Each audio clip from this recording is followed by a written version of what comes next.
The graph below is the function f of x. Find the limit as x goes to infinity of f of x.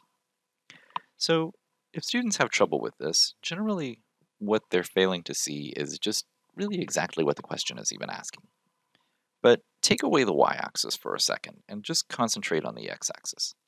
So the x-axis is simply a number line.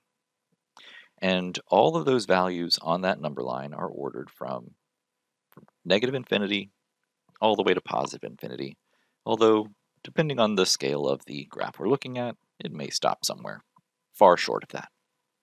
But they're approaching infinity.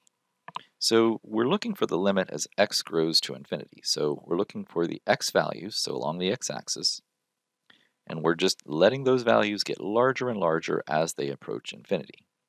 But the question isn't asking what's happening to the x. We know what's happening to the x, they're going to infinity. The question is asking what then's happening to the y values. So as x gets larger and larger, we follow the curve and see what this curve happens to be approaching. Now, oftentimes a graph just runs off to infinity. It just gets larger and larger as x gets larger and larger.